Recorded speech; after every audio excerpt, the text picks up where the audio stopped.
Am I the only one that didn't know about the rich black history of Scotland's Western Isles? Buckle up. Black history of Scotland concerns various stories around Kenneth. King Kenneth was also known as Kenneth the Niger or Kenneth Duff, a surname which means the black man. It is a matter of history that many seafaring warriors were North African, travelled via Iberia into Europe and joined in many cultures and held power and position. Niger Val Dubh lived and reigned over certain black divisions in Scotland, and some histories state that a race known as the Sons of the Blacks succeeded him. For example, see J.A. Rogers' Saxon race. Back in 1719, Martin described the inhabitants as generally brown and some of black complexion. A description of the Western Islands of Scotland contains a full account on page 4. Martin also states on page 224. The inhabitants of this isle are well proportioned, generally brown and some of black complexion. They enjoy a good state of health and have a genius for all callings. On page 239 and follows. The natives here are very well proportioned, being generally black of complexion and free from bodily imperfections. They speak the Irish language and wear the plaid, bonnet and C as other islanders. The folklorist David McRitchie took a strong interest in the ethnicity of the Scottish outlaw Morrow or Murray because of his dark black skin. McRitchie's Ancient and Modern Britons reference Black Morrow, the name given to late 15th century Scottish outlaw. A Kirkcudbrightshire ballad and recorded oral tradition describes the Scottish Moor or Irish Moor as a bandit living in Ettrick Forest. In the tradition, the outlaw Black Morrow is described as a Moor and Saracen. In modern day, the clan MacLellan, a clan of the Scottish lowlands, display a naked arm supporting on the point of a sword a Moor's head.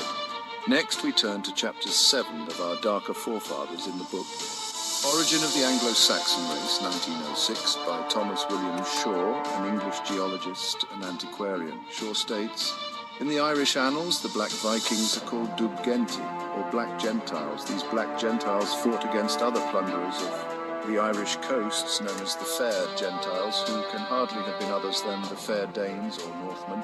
In 851, Black Gentiles came to Athcliat, that is, Dublin. In 852, 8 ships of the Finn Genti arrived and fought against the Dubh Genti for 3 days and were victorious. Black Vikings appear had a settlement in or close to Dublin. In 877, a great battle was fought at Loch Cuan between them and the Fair Gentiles, in which Alban, chief of the Black Gentiles, fell. He may well have been a chieftain of the race of the northern Sorbs of the Mecklenburg coast. In his translation of Orosius, King Alfred inserts the account which Other, the Norse mariner, gave him of the tribute in skins, eiderdown, whalebone, and ropes made from whale and seal skins, which the northern Finns, now called Lapps, paid to the Northmen.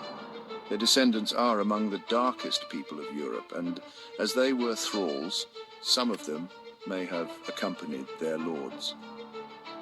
There is an interesting record of the descent of dark sea rovers on the coast of North Wales in the Annales Cumbriae, under the year 987, which tells us that Gothrit, son of Harold, with black men, devastated Anglesey and captured 2,000 men.